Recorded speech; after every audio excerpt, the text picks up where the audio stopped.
Dear viewers, wherever you are, hello and welcome to this new episode of your program Spectra.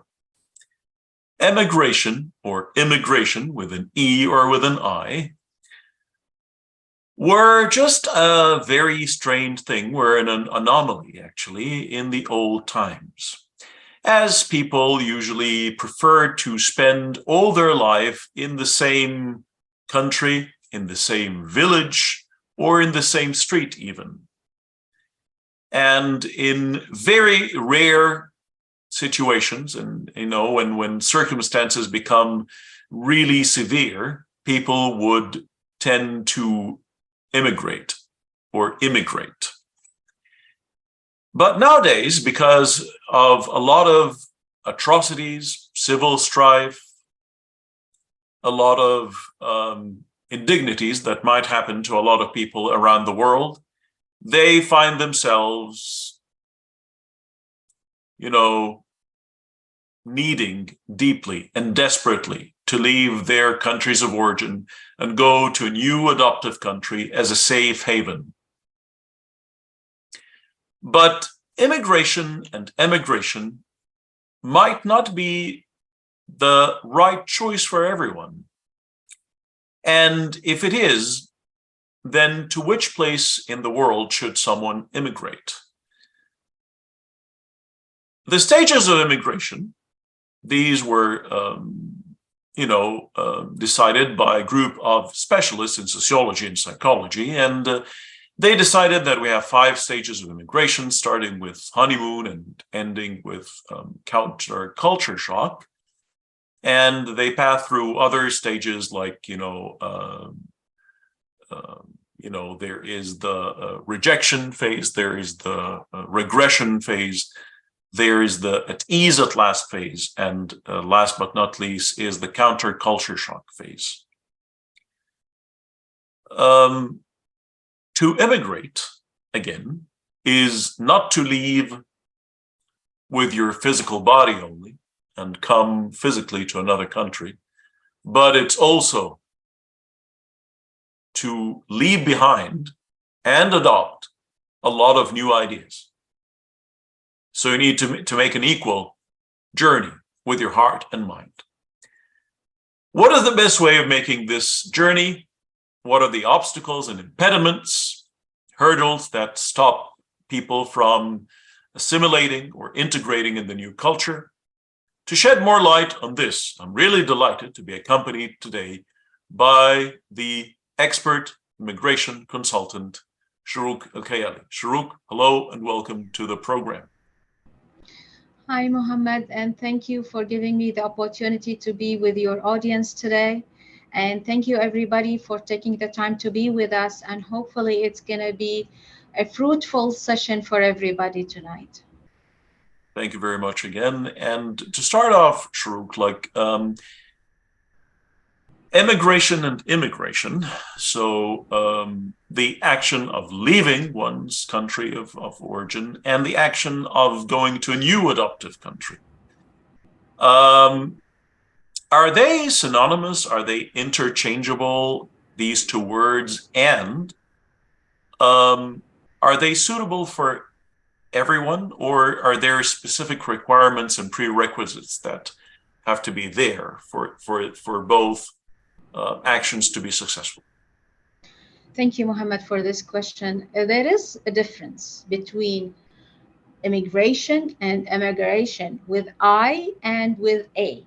So when you immigrate and you leave a country to decide to live in another country, and as you said, you are leaving not only your body, you are leaving with your mindset and with everything, your principle, and coming to live in a new country, bringing with you all this open mind to live in this new country. While emigrate with E, when you are leaving your country to live in a different country, but maybe you're not going to live there forever. Maybe you are going there because you got like a work permit to live there. You have a job contract to work there for a few years. But again, you are not leaving and deciding to live forever in that country.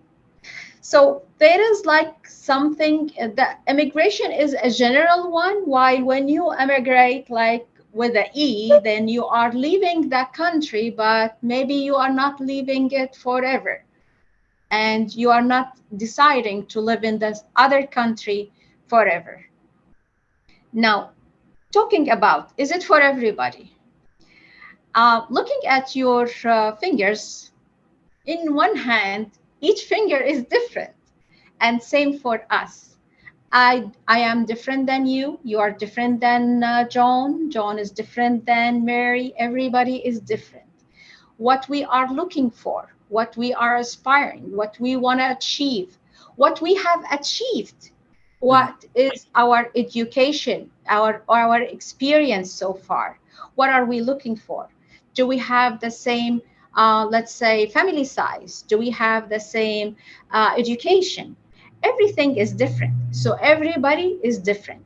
What can work for me may not work for you, may not work for your brothers. So everybody is different. Even like sometimes people, they say, oh, my friend immigrated to Canada and he was so successful there, so I want to try my luck. But because he was successful, that doesn't mean that you're gonna have the same exact journey. Leaving a country, it's not an easy thing. You are leaving everything behind. You are leaving your family, your friends, your job, everything. And then you are beginning from scratch in a new country. Are you ready for that? This is where you have to think, am I ready? Did I do my homework? Am I is this country is the best country for me? A lot of people want to come to Canada. Canada is a top choice for people looking for a new places to live, to study, to build their lives and their families. But is it good for everybody? Is it the best choice for you? It can be best choice for somebody else, but it doesn't have to be the best fit for everybody. That's why before we think and decide and plan for immigrating to Canada, we have to think about all our opportunities and all our options. And so now I took the decision to, like leave my country of origin and go to another country. And maybe I went to an immigration consultant and I was assessed. And according to the assessment that was made, I would qualify to go to different countries, actually, because sometimes the choice is not only one. Some people might give you several choices. So you can go to this, this, and that. So how should I choose which country is suitable for me? Because basically we have two models or like two paradigms, basically. We have the melting pot versus the salad bowl. So in the melting pot model, you would just completely immerse, you would completely really melt. You would be just become part and parcel of this potion, of this cocktail that was made, and you become inseparable. So the ingredients are inseparable. You cannot separate them. And the other model is the salad bowl. So I have all the different fruits in the fruit salad side by side, but every one has its individual entity. So I can see the strawberries, I can see the grapes, I can see the oranges. So which one is better for whom again? I like the sample that you give us for the example that you just said. So like one country can be that you are creating a new cocktail, fruit cocktail, and the other one, it's a salad, like it's a fruit salad. So in the previous one where it's melting pot, you have to put everything that you brought into one pot. And then you're gonna be bringing a new person that can live into this country. While that could be like more into the United States, this is how the situation in the United States. In Canada here, we celebrate our differences. We celebrate that we have different culture. different languages, different races, and different languages. We like that because that's what is enriching this country economically and even on the cultural side. So we are different, as we said. Maybe what I'm looking for is I want to keep the salad bowl, each fruit by itself. Maybe because I don't like the banana, so I will eat everything, I will leave the banana. While in the melting pot, I cannot do that. I have to go with everything. The banana has been already like juiced into that cup, so I have to take it.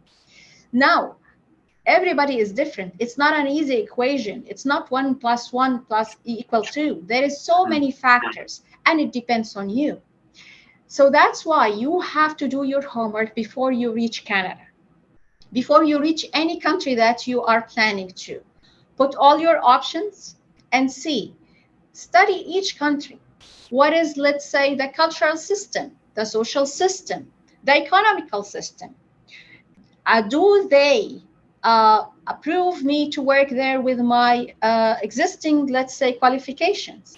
Because, you know, different countries, they have different systems. So maybe I'm a doctor in this country, Absolutely. but I cannot be like a doctor in this country. I'm a lawyer here, maybe the law there, it's totally different. Am I willing to give up my education and my experience and my previous job, or will I be able to update my skills and my qualifications and be able to get a job there? So Because there yeah, is so many things that comes into the most equation. jobs, sorry to interrupt, but most jobs are regulated. So Yeah. there are specific regulations. They're not just open for anyone. And that's why we say that everybody is different. That depends on what you are looking for. What do you want to achieve from this immigration? Mm-hmm. Is it for you? Is it for the second generation, for your kids? Maybe some people will say, okay, I will go there. I know that I'm old enough, like I'm not going to be working anymore. So I don't care that they don't approve me to work there as a doctor, but I have my saving, but I'm looking for it for my kids. Some other people, young families, like, no, they have to work. They're not going to retire like in their 20s or 30s. So everybody is different. You have to see what you are looking for in that country and what is the goals of your immigration: to work, to study, or let's say to retire there. Am I gonna love the weather there? Some people, like, they immigrate and they can't take the weather. They cannot. They are not used to the weather here. So, like, put everything, put all the advantage and disadvantage of each country and see, weigh your choices, which one you can go with, which one you are more comfortable to go with. So everybody is different. So what works for one person may not work for the other person. And you know, again, it's very common. Like the saying goes, you know, the grass is always greener on the other side of the fence. So people usually would, aspire to go to other places other than the place they are in. And they would always, so if I'm in country A, I would say, oh, like, I wish I went to country B or C. And I hear from other people who went to these countries, and they tend to brag about it. And you know, they're rather very bombastic about it. It's like, yeah, it's a great place. It's like it's heaven on earth.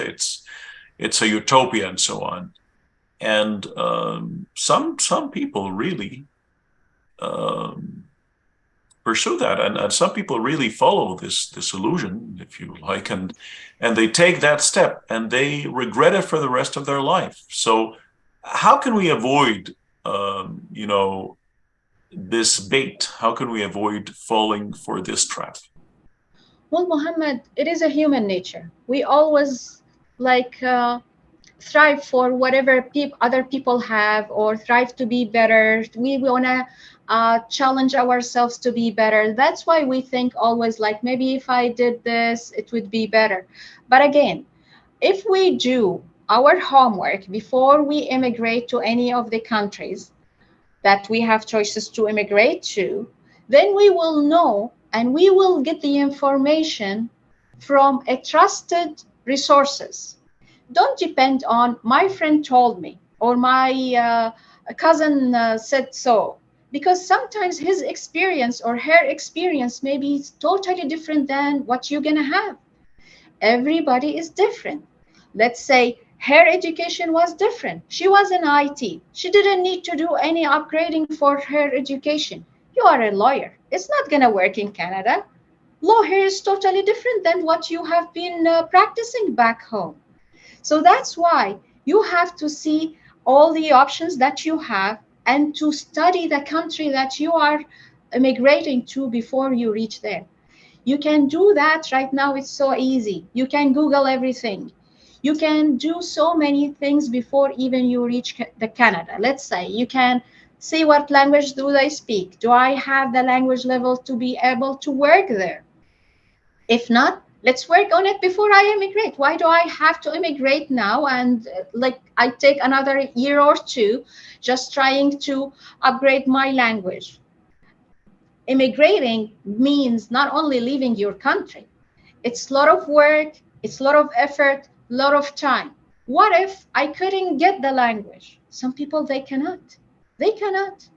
True. Yes. So after all living in the country for so many years, because they didn't do their homework right, they feel, oh, I didn't like the culture. I didn't like the weather. I didn't like how it's so practical. I didn't like the social life. Some people are very social. They want to see people every day. In Canada, you cannot do that. Yes, you're going to be with your colleagues, but it's work. It's totally different than, let's say, back home. It's a little bit laid back, but it's totally different here. So you have to look into all these aspects before you leave your country. You can come and visit Canada just to double check how things will be. But again, you're going to come for a week or two. You're not going to see the weather in February. You're not going to be in the everyday life. So you have to study this and get the information from a trusted resources. Absolutely. And this is, I think, the $1 million question really is trustworthy resources and where to search, because some people think that they've done their due diligence by just asking like friends and neighbors and whatnot about their experience. But if you really want to do your due diligence, then the first and foremost source that you should resort to is a specialist, somebody who's really, certified, and somebody who has an official position as an immigration consultant. So, because there's a plethora of many different programs out there, and there's a continuous update of these programs, and they know the right fit for everyone. So it's very important just not to listen to the word of mouth and just hear from the grapevine. Not really. The right way to do it is to hear from an official source. Well, you know what, Mohammed? In Canada, they really need new immigrants because this country really lives on immigrants. Do you know that today's like statistics says that 2.6 million applications are in the inventory of the IRCC? Mm-hmm. 2.6 people want to come and immigrate to Canada. Are they all really like accepted Canada or wanted to immigrate to Canada because they feel that this is the right place for them? Did they do their homework? How many people we have seen in our lives, they came and they couldn't take it and they went back? Absolutely. It is a lot. It is a lot. But again, the main thing is right now you can find the information easily online. You can go to the immigration ministry website, the IRCC, and you can find all the information. all the programs. It will tell you step by step what to do. It's easy, but it will give you also the website so much information about the social life here, about housing here. A lot of people, like, housing is a hot topic in Canada. You know, right now, if you wanna rent an average apartment like condo or a house, like, let's not talk about houses. Houses would be much more expensive. An apartment, a condo, it's around 2,500 Canadian dollar every month. Did I do my homework to see how much I'm bringing with me to be able to support myself and my family until I find a job? Although I was supposed to do this before even I come, because when I'm renting, I will look into this, and also I will know how much will the housing cost. I will know, maybe I can find a job even before I am in Canada. I can look into, let's say, if I find that my language is not up to the standards, I can go and update my language before I come to Canada.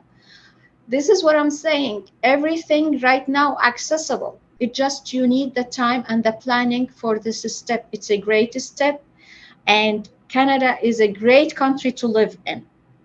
It's just not everybody is the same. What I want to achieve different than you want to achieve. My principles different maybe than your principles. What I'm looking for is different than what you're looking for.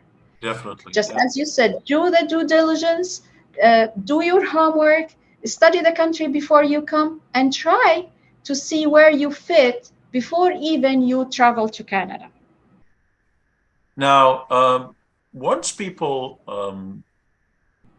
take the decision to come to Canada, like one of the major mistakes that they do, like we just said here, is that um, they don't resort to the official sources, where they're the official sites of the IRCC, or like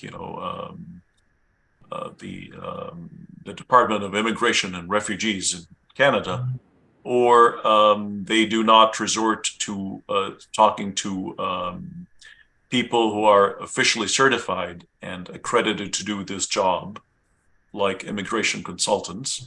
But again, they would really exert a major effort in finding their ethnic silo. They would look for their ethnic silo.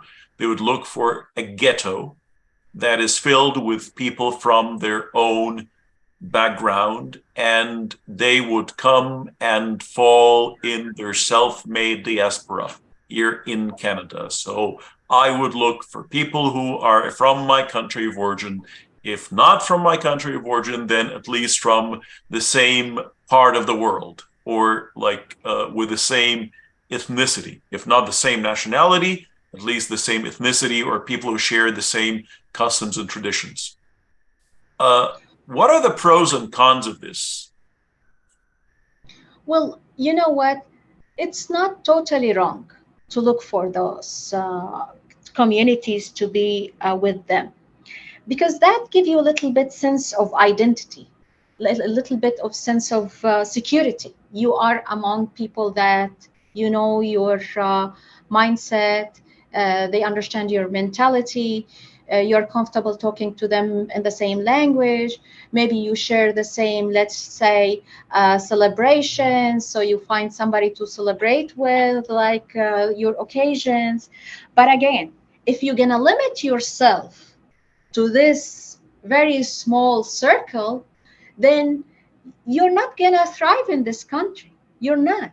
Because first, you have limited your interaction with people to those, let's say, 1,000 people maximum, if so. And then you will begin resisting to change. You're not going to be able to change or to think about other people, how they are thinking. You're going to reject everything comes from outside this circle. You cannot live in a bubble. This bubble, even if you try to put yourself in it, it's going to come back as negative to you, because first of all, you're going to begin doing, like, say, poor decisions, because you have lack of valuable information that you are not able to get from outside this circle. This circle, like you, immigrants, they have been in the country how long? Maybe before you 3 years, 10 years, 20 years. What if some people from other, let's say, communities, they know things that you don't know? Because if you limit yourself to this community, so it's the same thing, like you are all talking about the same thing. So where are you going to get like new ideas? And this is going to make you living into a toxic culture, because you cannot talk to anybody from outside this community. You will isolate yourself. And not only isolating yourself, but also people will look at you that, oh, he doesn't want to communicate with us. We're not going to communicate with him. They don't find us like good enough for them. So you're giving like a bad image about your community. And also you're wasting your time, because the information is there and you are rejecting to take it from out there. You are still working with the same cycle, with the same like bubble within the same community. But I'm not telling you to deny all your community or to go out of your community, but keep an open mind. Keep an open mind to deal with anybody, with from any community, from any ethnic people, like from any religion, from any race. Don't keep thinking that I want to live within this circle. That's going to affect you really, really negatively, and you're going to begin resisting even to change for anything that can open more opportunities and doors for you in Canada. Absolutely, because even like researchers, scientific researchers prove that people who stay in these ethnic silos usually have lower than average income, because their opportunities for networking are very limited. You have just a very, very small, limited network. And it's very counterproductive because, again, uh, when you sit with people from your background only, you would hardly talk about the new country. You would always talk about things in the country of origin or in the region of origin. And usually they're very negative things, because that's why you left it in the first place. You left it in the first place because of the negative things. So you start having this nostalgia, but it's a very, actually, it might seem to be a nostalgia, but actually you are tormenting yourself. You're bringing sad memories and sharing sad news from this part of the world. It tends to drain you psychologically, and negativity would just seep through every pore, and it would just go inside of you. So here comes the question. So how can you create this funnel or this sieve where you would take the big load, but you would tend to filter it later on, or like distill it, if you will? Like, how can I distill or like filter something? So not to totally isolate myself. Like you said, it's not, nobody ever said that you should totally disown or disavow yourself. Exactly. Your culture. But again, how can you create that balance, or how can you create this filter? Well, as I said, like our communities and people like that, we feel they have something mutual with us: language, culture, background, whatever. Even sometimes, like the same, let's say, practice, we are practicing the same thing, we have the same, let's say, jobs. It will create some identity and security for us. But again, don't turn your back to them, but keep your mind open. Try to think about different idea from different culture, from different people. So now what we are talking about is that how do I choose those people? Because like I don't want to at the same time disown my community and live in somebody else's community. It just, everybody is different. What I'm looking for is different than anybody is looking for. So let's say I'm looking for people who have the same let's say, intellectual mind. So I want to be with those people. It doesn't mind if they are people from my back home country or people like from different culture, as long as we share the same fundamental, the same principles. So Mhm. we have to look into the broader idea where we are thinking about bigger thing than race, religion, or color, or whatever. We have to think about, like, as a human, we have so many things in common. We love our community, Absolutely. but we respect all the other communities. We want to deal with those communities because in Canada, you have to deal with everybody wherever you go. Let's say at work, he could be like your colleague, she could be your boss, she could be your doctor, he could be your pharmacist. You never know. So if you keep rejecting, they will feel it. And then, why would you reject something that can open doors and more opportunity for you on different levels? You can learn from them. You can learn from their experiences. You can learn even from their, let's say, if you are in a certain job, you can get more uh, participants, more customers for your job, whatever like you are doing, you can broaden also your horizons and your opportunity. It is really good to have a respect for everybody and an open mind to deal with anybody, to respect their opinion. Like, I don't have to adopt everything that they are saying, and nobody will compel you to do so. But at least I don't deny everything they are saying just because they are from different religion or from different background. So respect in Canada is a very important thing, and that's why we chose Canada to immigrate to first place. This is why we are here. So when we come here, we have to think with this mentality, not with the same mentality that we came from, that these people from this country are not as good, or from this religion, or from this culture. No, here we are all equal, and we have to respect them so they can respect us in return. Absolutely. It's mutual, inevitably, of It's course, it's mutual. So, last but never least, actually, and like this is a very, very extensive topic. I don't think we can cram everything really in one episode, but a lot of people have this fear of being like of stigma, and basically it's some people would. So if I would totally assimilate or immerse myself into the new culture, I'm usually perceived by people from my original culture as a traitor.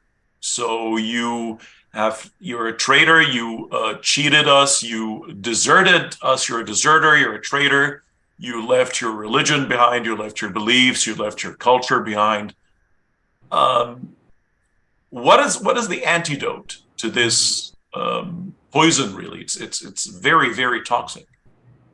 Well, you know what? We are all our ambassadors for our countries and nationalities that we came from. So if we find people who are accusing us of this, the only thing is that to show them the right way, that we are here to give a good image about our culture, about our religion, about our country, back home country. So if we are with the other people and trying to understand them and respect them, then they will do the same for us. Because at the end of the day, if somebody will look at you as a betrayer just because you are dealing with somebody else, you don't want to deal with those people. This is a toxic like person. This is not a person that you can really deal with. It just, you have to show them the way, to direct them that no, we are here ambassadors of our back home country or religion or culture or race. We have to show them the best in us. not to isolate ourselves and stay somewhere where we cannot like gain from all the other cultures and from the knowledge that we can gain from them and all the other opportunities. We have to be literally a role model to show them that, okay, you're looking at it for this way, but let's look at it into other way. Why don't we show them what we are? Like after September 11, people, they were afraid to deal with Arabs in general and Muslim in general. But if we deal with them, we will show them that we are not terrorists. But if we isolate, they don't know like what we are doing there. They will think that you never know what they are planning or why they don't want to talk to us. So we have to be ambassadors and to be role models for our cultures, for our religion, for our back home nationalities. And this is how we can change the image of our communities in Canada. And at the same time, be a very patriotic, faithful, and proud citizen as well of the Of new country. course, of There's no course. contradiction here. There's no No, contradiction. not at all. We chose to be in Canada for this reason because people here respect each other. No, not like we don't look into uh, like we don't we are not superior to anyone and no one is superior to us and we are all equal. We all respect each other. There is a mutual respect between everybody in Canada. I may not accept whatever you are doing, but I will respect like your opinions, your principles, whatever you are doing, because I have mine and you have to respect mine. And this is the only way to get other people to respect us. But if we isolated ourselves and lived in that bubble, we are giving a bad indication about our communities. And Absolutely. then we cannot like change how people thinking about us because we are not dealing with them. Absolutely. Absolutely. Sharuk, really thank you very much for being with us today. I think it was very, very like informative for all our dear viewers here, and really looking forward to having you time and again with us here in the program. Thank you, Muhammad. It was a pleasure for me. And thank you, everybody who have been with us. I hope that it was a fruitful and informative session for everybody. And it's my pleasure to be with you again. Have a great day. Thank you very much again. And dear viewers, if we were to recap here, like again, it's I would always compare, moving from one country to another, like moving from one apartment to another one or one house to another one. Um, it is absolutely impossible for you to take all your baggage and luggage, from one place to the other. It's impossible because there is a difference in size, in time. There's a difference in color, scheme, and so on. So definitely, when I leave my old house, go to a new one, I'm taking some things that have a very important value, where they're like sentimental, emotional, or like mental value to me. So again, when I'm leaving my country of origin, coming to a new adoptive country, I will definitely keep the basics and take the basics with me. So I'll not leave behind my religion and culture and traditions completely. No, I'll take the very important basics that are the backbone. I'll take the backbone of my beliefs and so on. But just like moving to a new house, it's impossible to take every piece of furniture again because of the difference in size or like whatnot. Same thing. I cannot take every single idea I had in the old country to the new one. Again, when I move to a new house, I'll buy some new pieces of furniture. It's a different time, different place, and so on. So again, I must adopt new ideas. It's very, very important. And I think like the deadly enemy and the real lethal weapons that can be used against any new immigrant are stereotypes. So you should totally stay away from stereotyping people. Don't put everyone in one basket, never. So don't say all people from country A are like this, or all people of religion B are like that, or all men are like this, or all women are like that. That's a taboo. You should never go there. No stereotyping, no stigmas. So don't just point at people. No prejudice. Don't prejudge people. Deal with people. And of course, the biggest one of them all is bigotry. Don't be a bigot. Don't just have some ideas and have them, engraved and carved in your mind, and they would never go out. No, be open to change. Be open your eyes wide. Because unfortunately, some people reminds me of one of the great movies for Tom Cruise. It's like Eyes Wide Shut. So some people have their eyes wide but shut. So no, you should have your eyes wide open. And you need insight. You don't need to only see with your eyes, but you need to see with your heart and mind as well. This is the only way that would enable you to enjoy. Here in Canada, we say we are strong, not in spite of our differences, but because of them. It is the source of, we don't only tolerate one another, but we enjoy one another, we accept one another, we respect one another. Does not mean that I totally see eye to eye with everyone, but I understand the value of a different perspective. There's nobody holds the absolute truth, but I respect your truth. You respect mine. It's just like two people walking in opposite ends of the street, and then they meet, and on the sidewalk there is a letter, and one guy says it's an M, the other one says it's a W. Well, guess what? It's both. Depends from which side are you seeing it. Is it an M? Is it a W? Is it a 6 or is it a 9? It's a 6 and a 9, depending from which side you're seeing it. So everything is very relative, and beauty is in diversity. That's why we love the rainbow. That's why we like the open buffet. That's why we like to wear different colors, listen to the orchestra where there's harmony. And different instruments play one another. They complement one another. They don't collide, because if they do this, it will be a noise. It'll go chaotic. Dear viewers, until we meet again, I hope you have a very pleasant time. Thanks for watching.